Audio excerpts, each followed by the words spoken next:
Olá, queridos. Estamos agora na sétima lição e hoje nós vamos falar sobre o livro de Marcos, o Evangelho segundo Marcos. Estamos trabalhando os Evangelhos, já trabalhamos o Evangelho de Mateus, Marcos, e na próxima aula nós vamos trabalhar o livro de Lucas, fechando assim os livros denominados sinóticos. Mas antes, não se esqueça de fazer a sua inscrição no canal. Dê lá o seu like, se gostou ou não gostou. E aí a gente tenta melhorar a cada aula, né? Se aperfeiçoar a cada aula. Lembrando que essa aula é aberta para todas as pessoas que amam a palavra de Deus, independente da sua denominação, da sua religião. Se você ama a palavra, você quer estudar a palavra, você quer ter como base os ensinamentos da Bíblia, então esse é o canal certo. O alvo dessa lição de hoje: saber, sentir e agir. Saber distinguir as principais características do Evangelho de Marcos e seus ensinamentos sobre Jesus. Primeiro alvo. Sentir, valorizar o Evangelho de Marcos pelo que ele ensina sobre Jesus.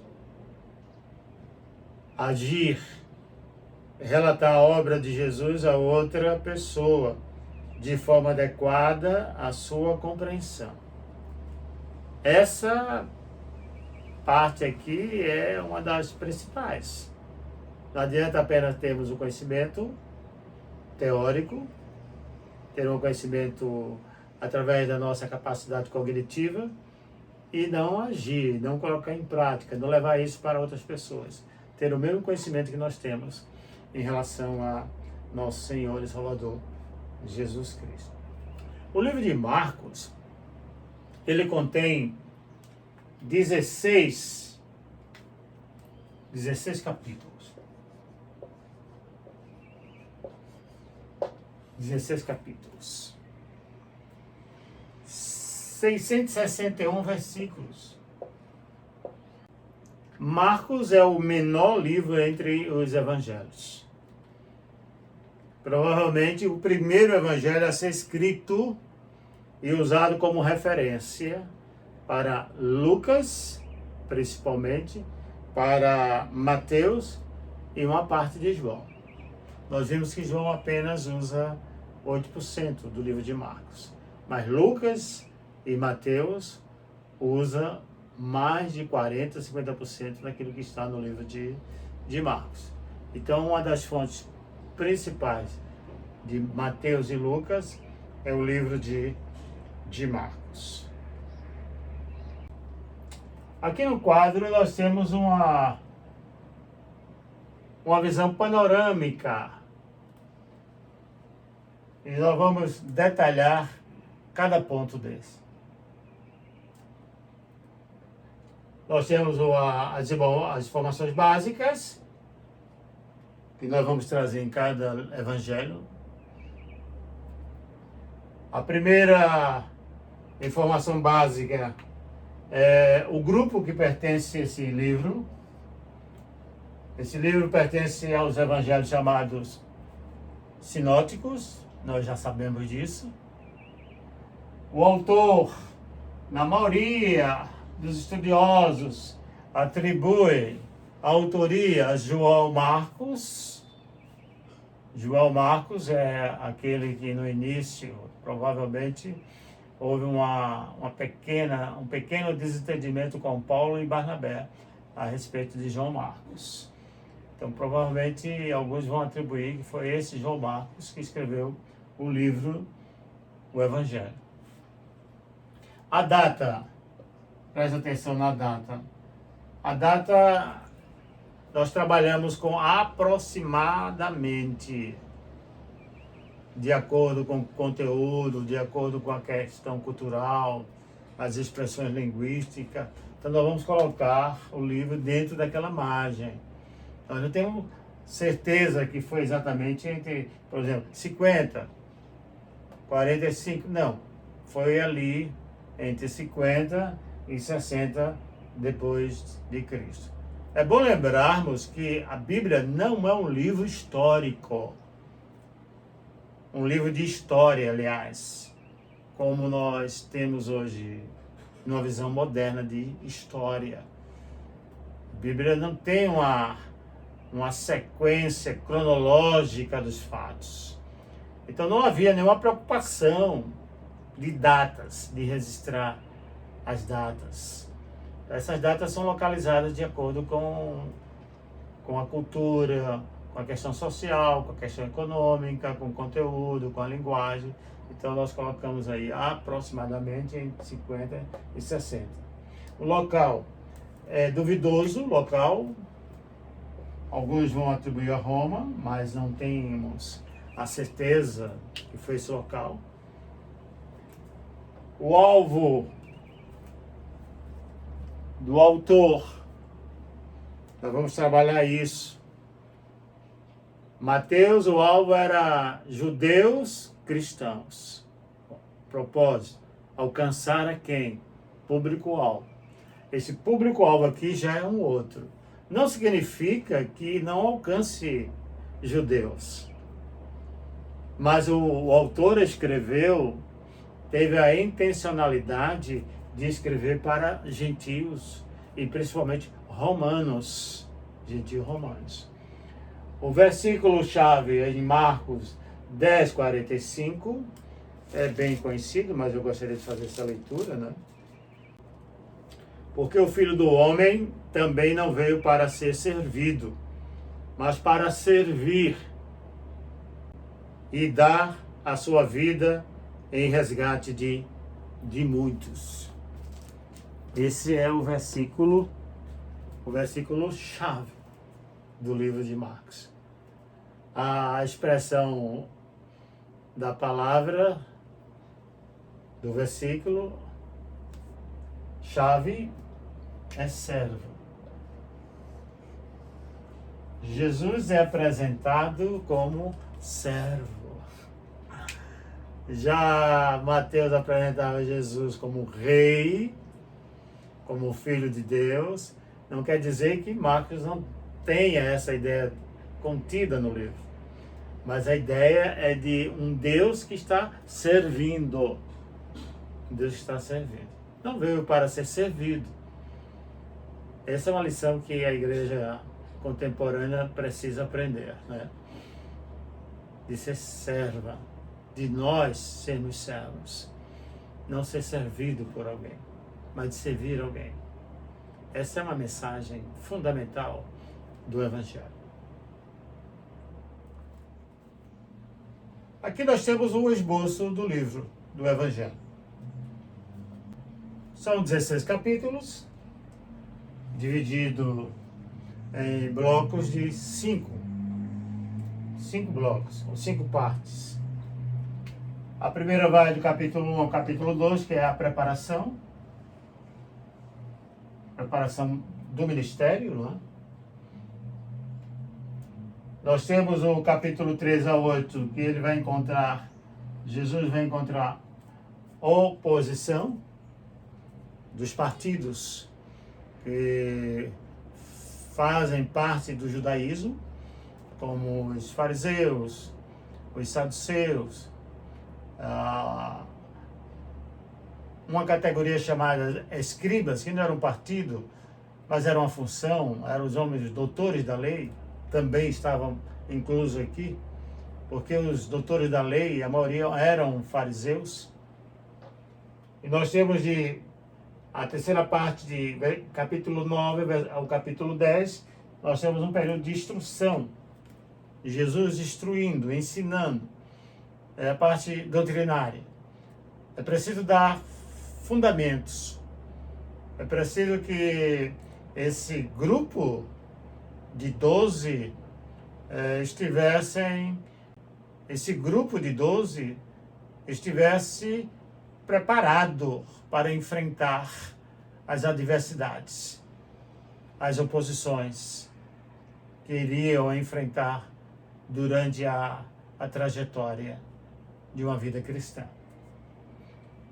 Em Marcos 11 a 15, nós temos a rejeição.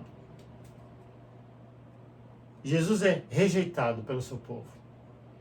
Rejeitado porque não preenchia os pré-requisitos, segundo a visão do Velho Testamento, não era um profeta, a sua origem não era da linhagem, não veio como o rei Davi, montado num cavalo para libertar o povo. A região que ele nasceu também não era uma religião conceituada, havia uma espécie de discriminação de quem morasse na Galileia. Jesus nasceu na Galileia. Então houve uma rejeição total aqui pelo povo e principalmente pela liderança religiosa. Os rabinos não aceitavam Jesus como o Messias.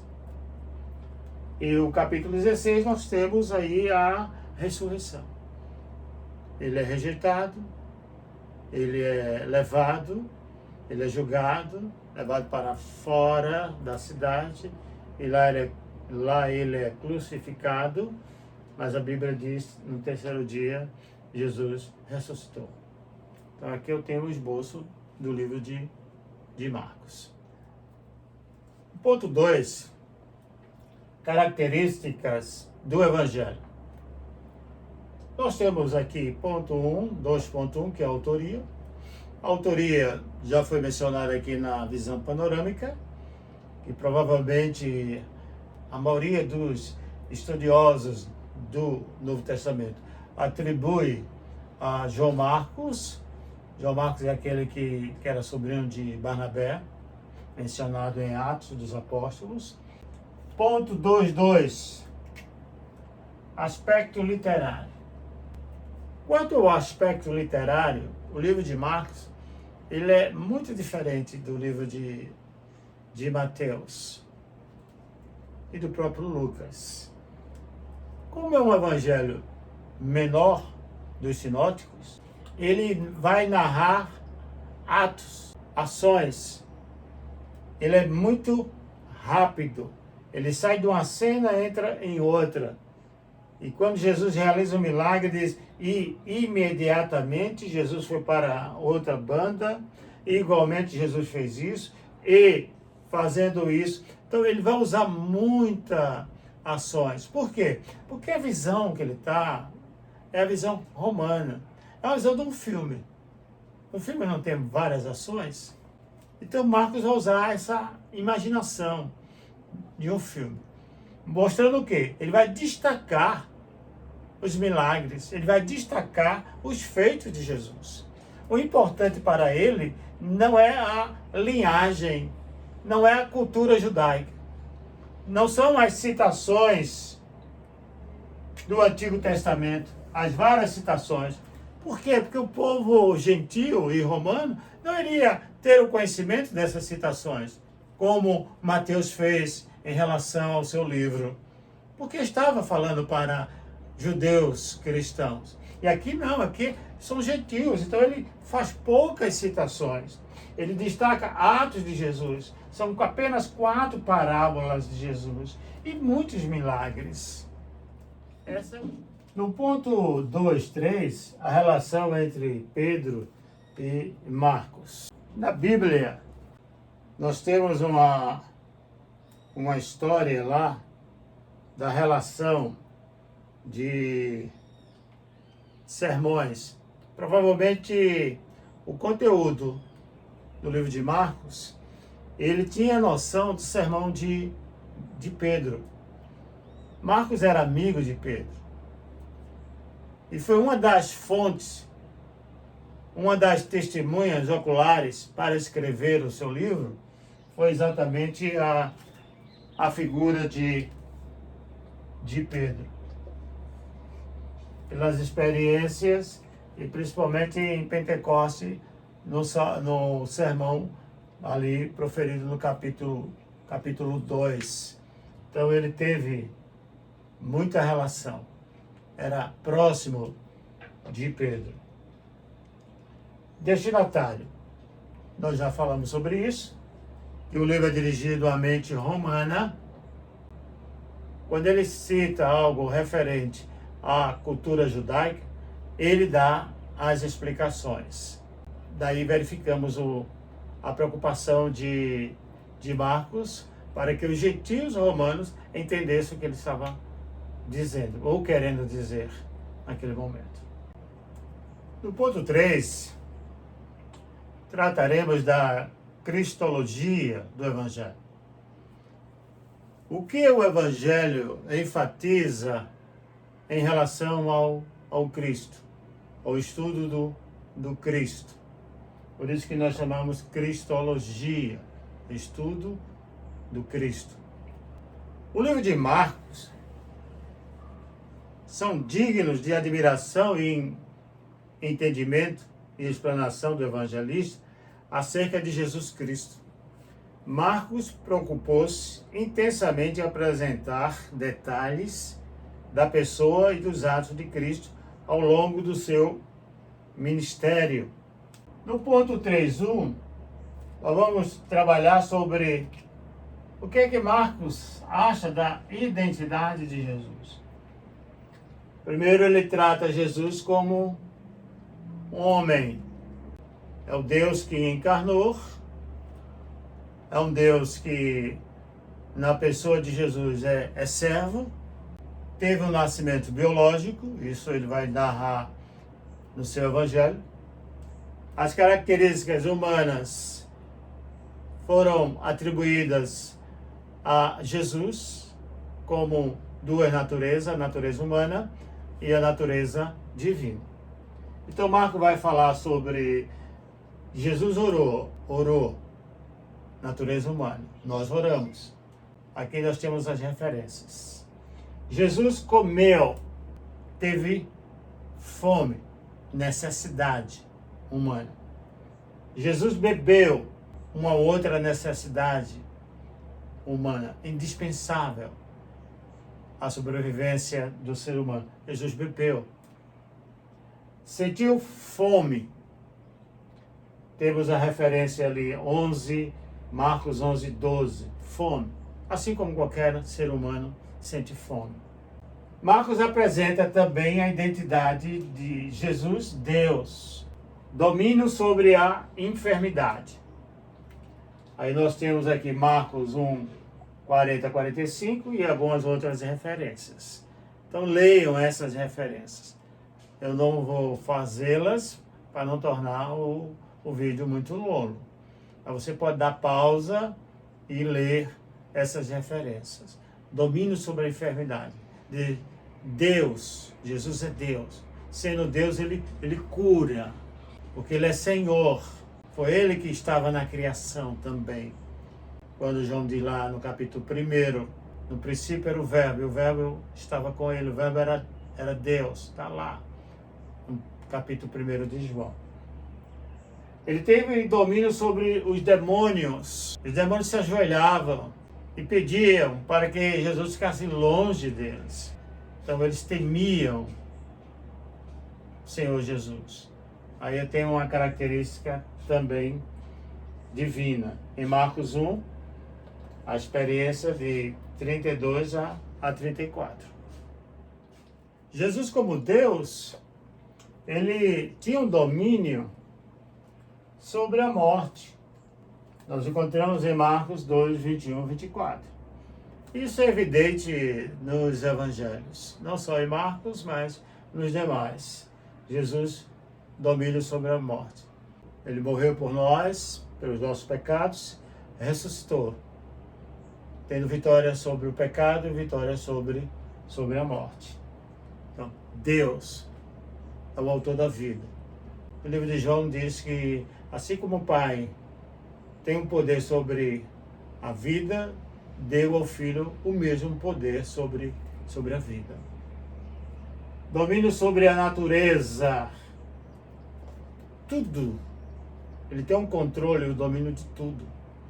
Do ar, do mar, controle de tudo. Ele é Deus. Jesus, o Filho de Deus. É interessante que no livro de Marcos, essa pergunta ela sempre aparece. Quem é este homem? Querendo identificar quem era Jesus. No início, o próprio Cristo avisava e ensinava para que ele não comentasse nada acerca dele. Que ele ficasse ali no anonimato. No início do Evangelho de Marcos. A partir do capítulo 8 é que começa de uma forma bem clara, a falar ou responder quem é este homem. O pai responde, nós temos aqui alguns versículos que o pai vai responder, principalmente em Marcos 1:11 e 9:7. Esse é meu filho, não é? No batismo, o pai diz quem é Jesus, que é o filho amado. Pedro também vai reconhecer Jesus em Marcos 9:7. Quando Jesus se depara com um cego chamado Bartimeu, no capítulo 9, versículo 7, também o Bartimeu vai declarar quem é Jesus. E a declaração principal, ela veio de um romano, de um centurião, já na crucificação. Marcos 15:39. Quando o centurião diz, este, na verdade, era o Filho de Deus. Então nós vamos encontrar essas expressões no livro de Marcos. Dentro da cristologia do Evangelho de Marcos, nós temos a ideia de Jesus Salvador. O próprio versículo-chave que nós lemos logo no início, que vou ler uma parte, apenas uma parte, mas para servir e dar a vida em resgate de muito. O Filho do Homem veio não para ser servido, mas para servir e dar a sua vida em resgate de muito. Então aqui nós temos a ideia de Jesus como Salvador. E Marcos apresenta, dentro da visão cristológica, esse aspecto da soteriologia, que é o estudo da salvação. Jesus, além de ser Senhor, Jesus é o nosso Salvador. 3.2, Marcos vai abordar dentro do seu evangelho os milagres, os feitos de Jesus. Porque a proposta é exatamente esta. Mostrar Jesus com poder divino e ratificando assim a sua messianidade. Como Messias, ele veio curar, ele veio realizar milagres e Marcos narra alguns milagres de Jesus. Por exemplo, ele narra algumas curas do endemoniado em Marcos 1:21, lá no templo. Ele vai falar também da cura da sogra de Pedro, em Marcos 1:29-31. Do leproso, Marcos 1:40-45. Mais um endemoniado, dessa vez em Gadareno, Marcos 5, de 1-14. E Jesus também atua sobre a natureza. Ele acalma a tempestade. Marcos 4, 35, 41. Ele anda sobre o mar. Marcos 6, 45, 52.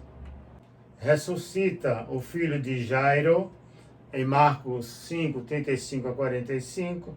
Faz a multiplicação dos pães e peixes. Nós encontramos no capítulo 6 de Marcos, no versículo 30 ao versículo 44. E também 8, de 1 a 9. Ponto 3, 2, vai exatamente enfatizar o poder que há em Cristo Jesus. Os feitos, os milagres realizados pelo Mestre. Esse é o objetivo do livro de Marcos. O penúltimo ponto dessa lição, ponto 4, Marcos na prática. Em primeiro lugar, afirma a Cristo como Messias prometido no Antigo Testamento. A referência é Marcos 1:26, que ele vai deixar isso bem claro, não é? Jesus é o cumprimento do Antigo Testamento. Evidencia a Cristo como Filho de Deus, Marcos 1:1. Além da natureza humana, ele fala da natureza divina, que Jesus é Deus. Jesus veio com a finalidade de salvar, de curar, de ter as mesmas prerrogativas de Javé no Novo Testamento. Ele vai deixar isso bem claro. Testemunha os milagres de Cristo, ele narra os milagres, ele narra as curas realizadas durante o ministério de Jesus, ele é seletivo quanto a isso. Ensina que em Cristo há poder para curar, Marcos 5:30. Esse poder em Cristo não é só um poder que ficou no passado, mas está também no presente. Jesus cura hoje, porque ele é o mesmo ontem, hoje e será eternamente. Consolida o ensino da vitória de Cristo sobre a morte. Foi a vitória sobre o pecado, sobre a morte, e nos deu essa vitória.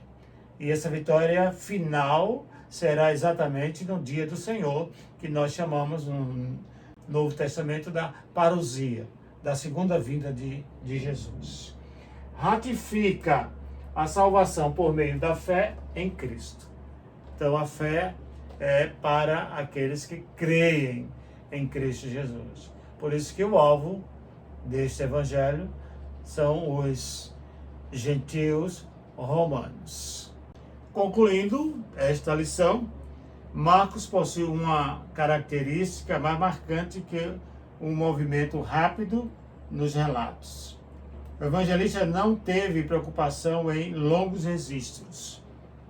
Marcos revela de maneira rápida as obras de Jesus, porém não teve menos fidelidade que os escritores dos demais evangelhos. O versículo central de Marcos registra a essência do evangelho, pois o próprio Filho do Homem não veio para ser servido, mas para servir e dar a sua vida em resgate por muitos. Este é o Evangelho de Marcos.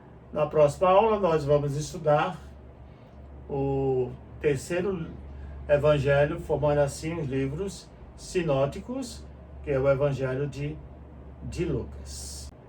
Que Deus abençoe abundantemente a vida de vocês. Amém.